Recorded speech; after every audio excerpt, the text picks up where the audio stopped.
Hello everyone. तो next जो topic है that is on realities of Indian economy, यानी कि इंडियन इकोनॉमी की जो है सिचुएशन क्या है इन टर्म्स ऑफ स्टार्टअप्स और एंटरप्रेन्योरशिप और जॉब्स और बिजनेस से रिलेटेड जो है इंडियन इकोनॉमी की क्या सिचुएशन है ये हम देखेंगे। तो ये जो स्टार्टअप्स का हमने जो नॉलेज कैप्सूल चालू किया है ये उसी का पार्ट है और उसी के पर्सपेक्टिव में हम ये इंडियन इकोनॉमी की सिचुएशन देखेंगे। तो आपको ये जो है वो भी वीडियोस पैरेलली इसके साथ आपको देखने हैं and this is presented by me that is Imran Shaikh. तो शुरू करते हैं। In 2015, PM Modi has launched Startup India, Stand Up India। तो 15 अगस्त को जब नरेंद्र मोदी जी भाषण दे रहे थे तब उन्होंने जो है प्रथम बार जो है फर्स्ट टाइम जो है startup India stand up India ये नारा दिया।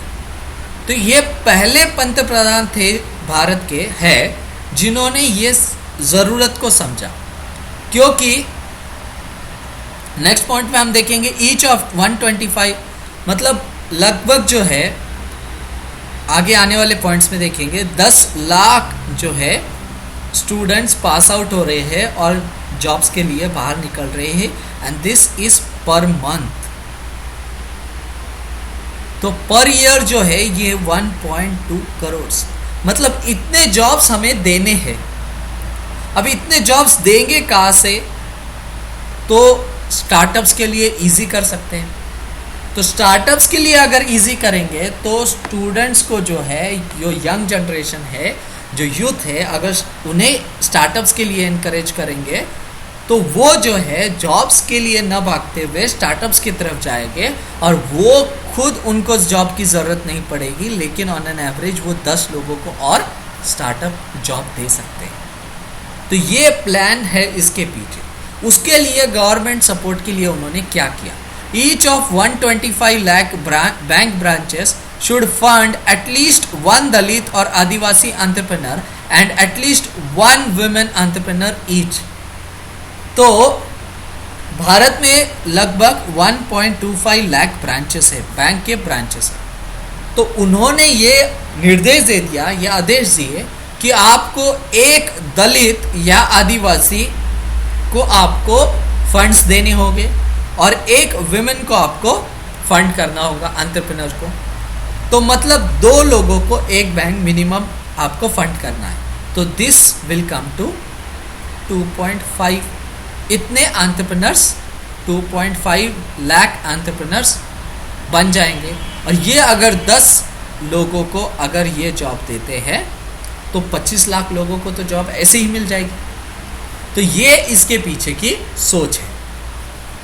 The realities of Indian economy, we will soon be the biggest nation in world with majority being the youth. यानी कि 1965 तक अभी जो लेटेस्ट सर्वे आया है 2015 का यूएन का, उसमें कहा गया है कि 2065 तक जो है 2065 तक इंडिया का जो पॉपुलेशन है 170 करोड़ प्लस हो जाएगा और वही जो है चाइना 125 करोड़ पे रहेगा।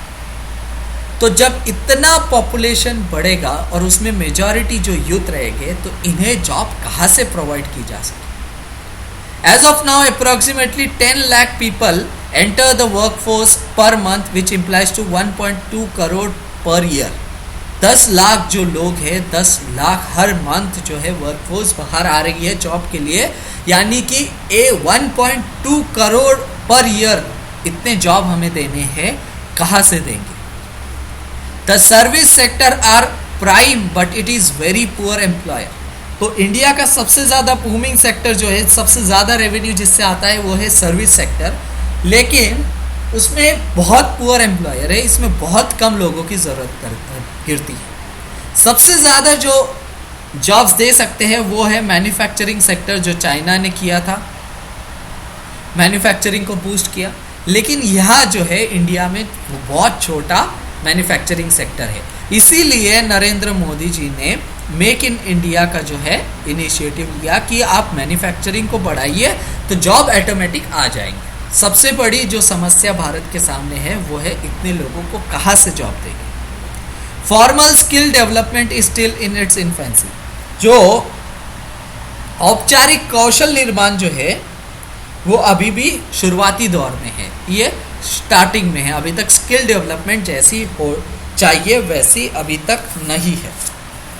तो एक जो 65-35 का फॉर्मूला है उसके ज़रिए हम समझते हैं 65-35 15-85, ये एक फॉर्मूला है। तो इसके ज़रिए हम समझते हैं कि इंडिया की सिचुएशन क्या है। ये जो 65 है, 65% ये लोग एग्रीकल्चर में हैं। इंडिया का 65% जो है ये एग्रीकल्चर का है, और ये 35% जो है ये नॉन एग्रीकल्चर है। अब ये 35% में ये 15% जो है ऑर्गेनाइज सेक्टर में है, और ये जो 85% है ये नॉन ऑर्गेनाइज सेक्टर में। यानी कि 10% से भी कम जो वर्कफोर्स है वो ऑर्गेनाइज सेक्टर में काम कर रहा है। अब सबसे बड़ी चुनौती जो है ये 85% को ये 15% की तरफ ये नंबर को बढ़ाना है और ये नंबर को कम करना है। और ये अब एग्रीकल्चर से जो निकल के आ रहे हैं इनको भी जॉब देनी है। तो ये सबसे बड़ी चुनौती है। तो ये था एक छोटा सा वीडियो जिसके अंदर जो है realities of Indian economy in terms to entrepreneurship और स्टार्टअप से रिलेटेड जो है हमने इकोनॉमी की सिचुएशन समझने की कोशिश की। होप आपको ये लेक्चर पसंद आया होगा। अगर पसंद आया तो नीचे जो है सब्सक्राइब बटन है उसे हिट कीजिए। आप सब्सक्राइब करेंगे तो आपको 1100 से भी ज़्यादा वीडियोस पे एक्सेस मिल जाएगा। आप इस वीडियो को वैसे भी आप देख सकते हैं, लेकिन आप सब्सक्राइब करेंगे तो हमें अच्छा लगेगा। तो इसे सब्सक्राइब कीजिए। आप नीचे कमेंट कर सकते हैं कि आपको ये वीडियो कैसा लगा, और कोई टॉपिक अगर आप सजेस्ट करना चाहते हैं वो भी नीचे कमेंट कर सकते हैं। तो इसे लाइक करें, शेयर करें, सब्सक्राइब करें। Thank you for watching. Have a nice day.